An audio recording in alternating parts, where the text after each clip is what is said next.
What's up, everyone? So is anxiety different for men and women? Go ahead and smash that like button down below. If you're ready to kick anxiety in the butt, leave me a comment as well and let me know your thoughts on this topic. I'm sure many of you have something to add to this. I probably wasn't able to cover everything, and this is just my opinion, FYI. So this is my opinion.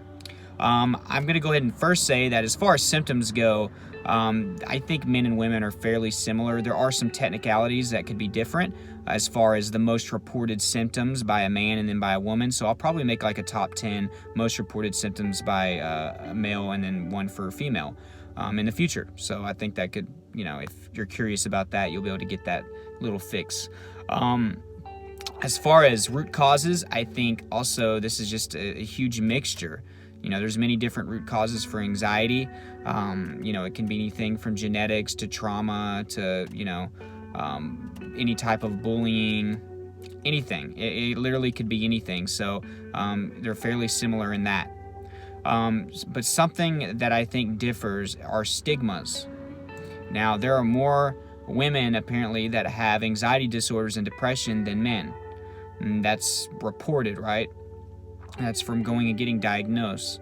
Well, I'm going to start with the men's side because I'm a man and I can relate.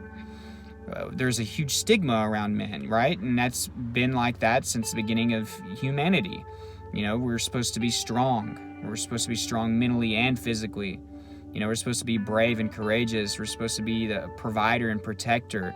And that's a lot of pressure. There's always been a significant amount of pressure on men to just take control and to handle the situation and be successful and to survive and to protect others and bring others up with them. That's the idea of a man. It's not a bad idea, but there are some differences in people, and that's just a stigma. The way somebody views strength could be different for somebody else. So everybody's different, but that brings a lot of pressure, I feel like, to men.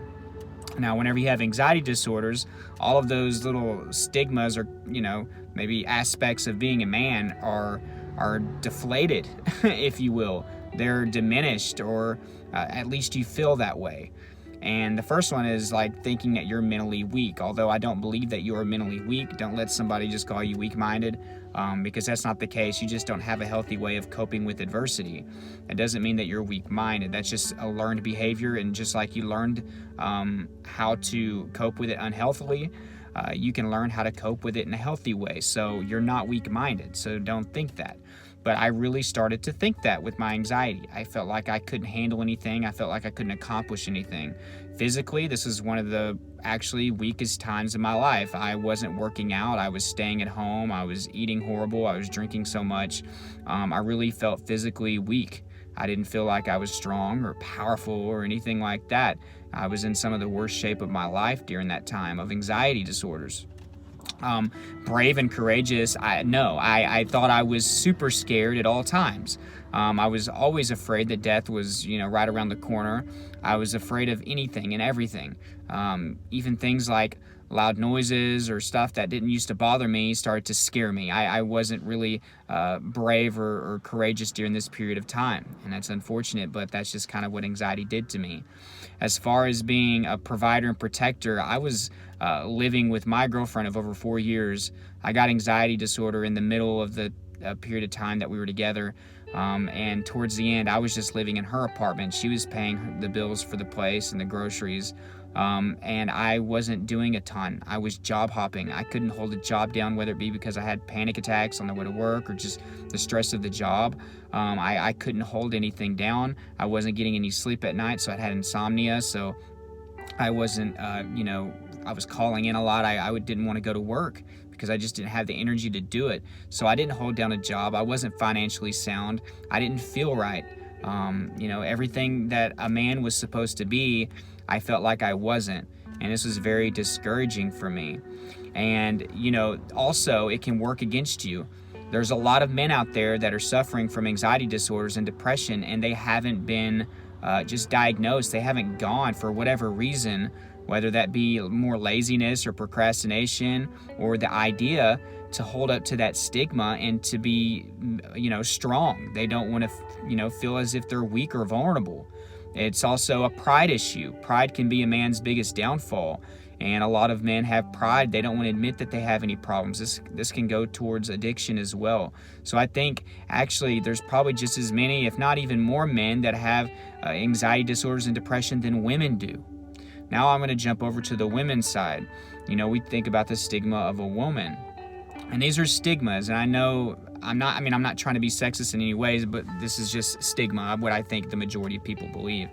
The women are supposed to be loving, caring, have that magic touch, be more sensitive, if you will, and more understanding. So I think this is why women can be vulnerable to other, trauma, domestic abuse, verbal and physical abuse.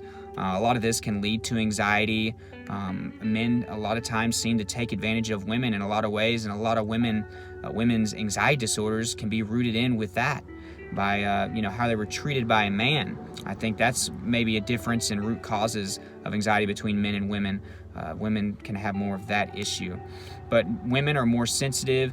They are more vulnerable, and this doesn't go to every single woman. This is just in whole. As I was saying earlier, I'm not sexist or anything. I was just discussing the stigma. So women, they're going to be more open with sharing their feelings. They're going to want to talk more. And if they're more willing to talk and share their feelings, they're more willing to get help for their anxiety disorders. Therefore, the increase in diagnosis for women is going to happen. It's going to be more apparent. So I think that's what's going on. Also with women, they are very hormonal driven, whether that be with pregnancy, their time of the month, their menstrual cycle, and in menopause. That can really heighten and increase anxiety symptoms and make anxiety disorder much, much worse in a woman. And that's something that a man doesn't have to deal with. And I know that firsthand because my wife, she's had 3 children. And, we all know what a woman can be like when it's her time of the month. And definitely when they're pregnant, there were times I was looking at my wife, I was like, oh my gosh, you're crazy. But it was just, it was an experience in itself. But women can be very hormonally, driven. I don't even know if that's a word, hormonally, but hormonal driven. So that's my take on it. I think that's some of the differences. Of course, I'm sure there's countless more differences. And if you have anything to share, let us know down below. Guys, I want you to like this video if you got any value. I kind of went on a little extra than I wanted to. But again, leave me a comment. Subscribe if you haven't. Hit that notification bell so you get updates when I put these videos out. All my resources down below are there for you to help with anxiety. There's some online therapy. If you've never tried that, there's a free week trial down there. So go try that out. There's some journals down there that are going to be great for overcoming anxiety. All my social media is down there as well, so be sure to join that. Thank y'all so much for watching, and I hope you have a great evening. Thanks a lot.